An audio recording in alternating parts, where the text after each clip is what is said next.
I am not anti-Semitic nor anti-Jew.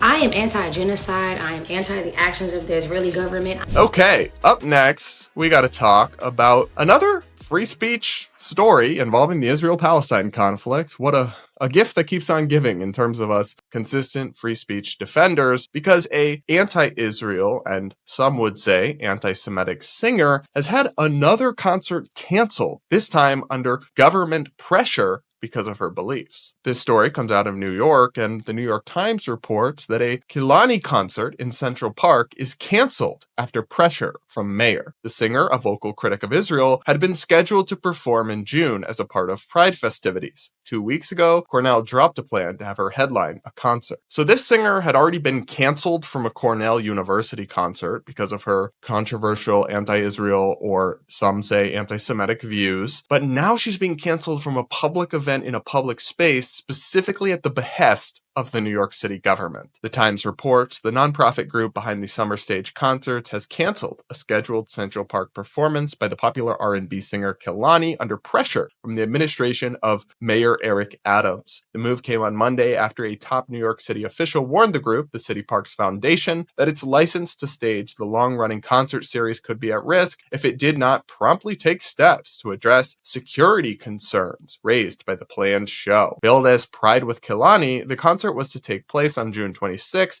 as part of the city's broader Pride festivities. It was the second scheduled Kehlani performance to be canceled in recent weeks amid a furor over the singer's pro-Palestinian stance. By the way, guys, this singer uses she/they pronouns, so a little bit of a red flag, but I won't be using the they pronouns. Trigger warning. The Times article continues that a spokeswoman for Mr. Adams, a Democrat, said in a statement that the administration was grateful to the City Parks Foundation for responding to our concerns and canceling the Kehlani concert in Central Park. We look forward to an exciting lineup of other performances this summer. The spokeswoman, Kayla Melamak Altus, added, the free expression group PEN America called the cancellation of the concert cowardly. It is deeply unsettling to see elected officials using their offices to dictate the bounds of acceptable expression and muscling private entities to fall into line, Jonathan Friedman, a managing director of the group, said in a statement. Now, at the heart of this is an allegation that this singer, Kehlani, who I'd never previously heard of, maybe she is a popular singer, but I guess I'm old and out of touch now, busted and crusted, but is she anti-Semitic?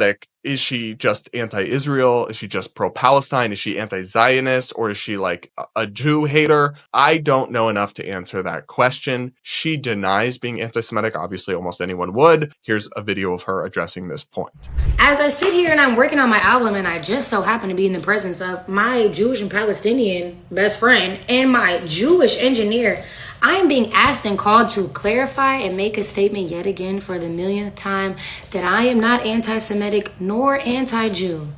I am anti-genocide. I am anti the actions of the Israeli government. I am anti an extermination of an entire people. I'm anti the bombing of innocent children, men, women.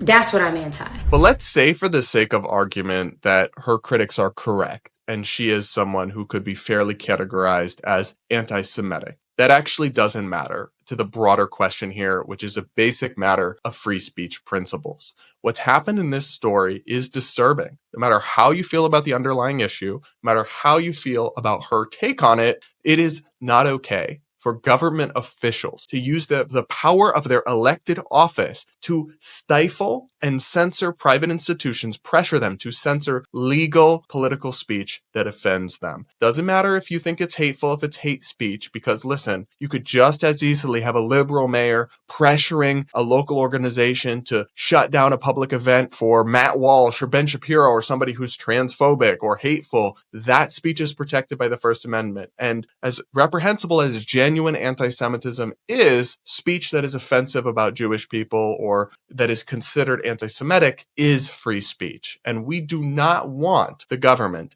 using their elected office in this way. This is the exact kind of thing the Biden administration did under the Biden administration's censorship regime, where they would pressure private companies to take down posts that were, in some cases, accurate, like posts about the lab leak conspiracy theory that turned out to probably be true, that COVID came from a lab, but like memes and other things they didn't like, legal protected speech, the Biden administration pressured big tech companies to censor it. That is basically what Eric Adams is doing here, but this time against anti-Semitic speech. It's the same principle. It's wrong. It's inconsistent with support for free speech and the First Amendment. It would be a different story, a little bit more debatable situation, if this was a private organization at a private space with no involvement from the government whatsoever, deciding to stop her concert because of her opinions. That's a different situation. But when you're talking about a public venue, them hosting a speaker or a singer, same thing in this case, because of their views, and then the government pressures them to shut them down with bogus security concerns, that is censorship. That is not something you can support if you believe in free speech and the First Amendment and an open debate and exchange of ideas. And let's be clear, like this argument about security concerns is always a smokescreen, because if there are genuine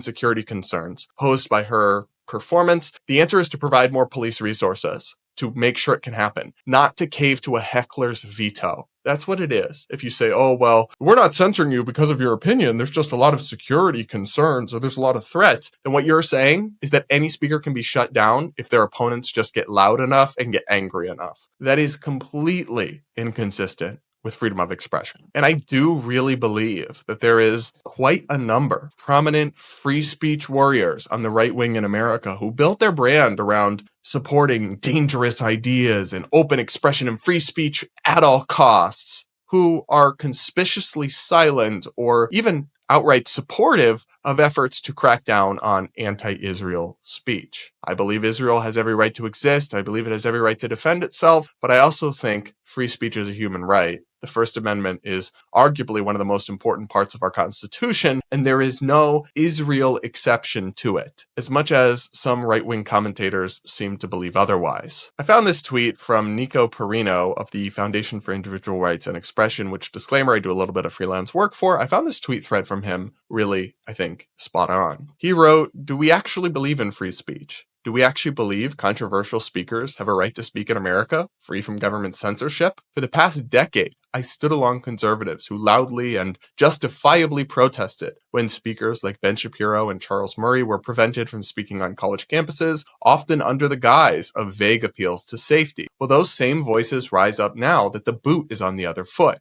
Do we actually believe in free speech as a principle, or merely as an expedient argument when our side is censored? Do we actually oppose cancel culture? Do we actually oppose the heckler's veto? Do we actually oppose vague security rationales for censorship? I will work with anyone to defend free speech in any scenario, even if doing so means those same people, whether they are the canceled conservatives of the past or the canceled left-wingers of the present, will sometimes abandon free speech when it's their side doing the censorship. Believing in free speech is as simple as the golden rule. Do unto others as you would have them do to you. I completely agree with Nico here, and this is not a paid ad, but this is why I highly recommend you go and donate and support and become a paying member to FIRE. They're the only ones who consistently defend free speech, whether it's the left or the right, who stick their neck out on this. And trust me, it's not easy. It's very hard in such a hyper-partisan political moment, so please do support them if you can. And in cases like this, we need to be able to set aside our feelings on the actual issue and stand by these basic issues and principles of free speech and the First Amendment. That's my take on it, but let me know what you think in the comments.